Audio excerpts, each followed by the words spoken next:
everything is going digital. People are clearly expressing a preference for it, and there is no reason why we, as a central bank, should not be exploring also the reason why digital cash can be of good use. And as my colleague and friend Francois calls it, he says it's cash plus, because it is digital. Now, it is intended to be safe, it is intended to be sovereign, and it is intended to be available to all, anywhere, anytime, and at the cheapest possible cost, possibly at no cost, for the most basic functions. Possibly at no cost for the most basic functions.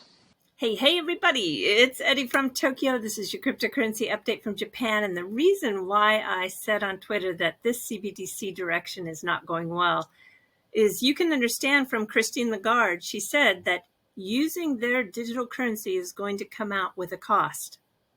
If you have cash in your pocket right now, do you pay a fee to use it? I think not. You can use that cash any way you wish with no additional fee. I find the programmable side of these CBDCs frightening. I wish I could tell you I trust central authorities, but I don't. And according to the Digital Pound Technology working paper that was released in February, it doesn't seem like distributed ledger technology, or DLT, is the flavor of the day. Because take a look at this. For CBDC use, it is likely to be more appropriate and efficient to use a centrally governed distributed database, because DLT approaches might impose undesirable decentralization and technical complexity.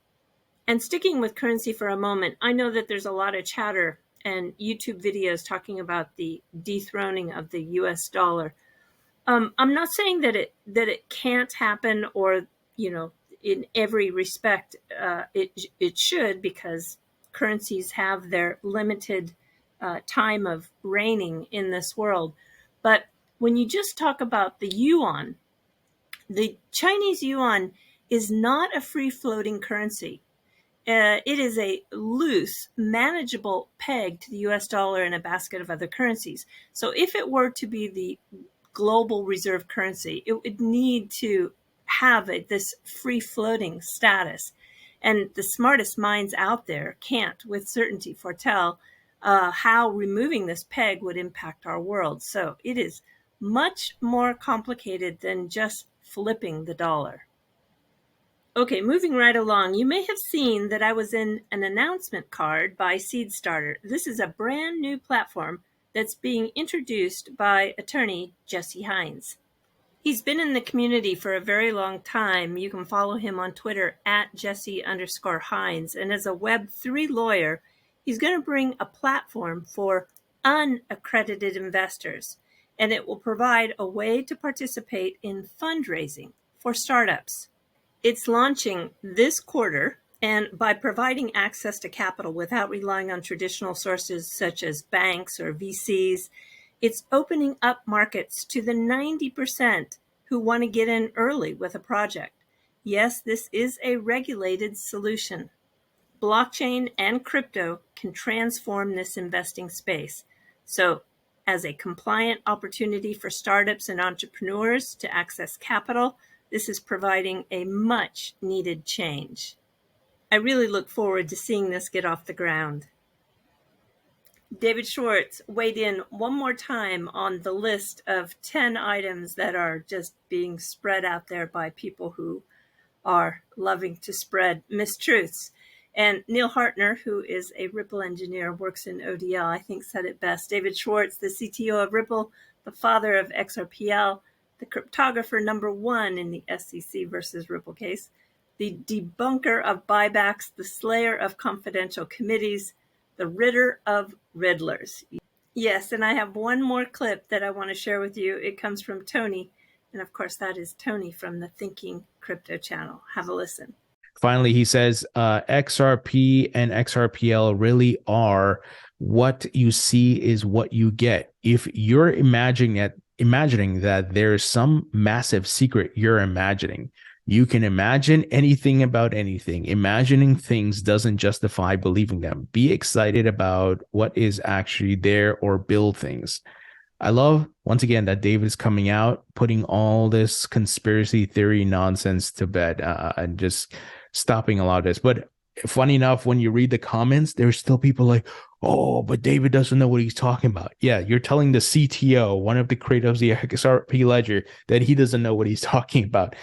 People are, a lot of people are delusional, man, and they just want to believe things.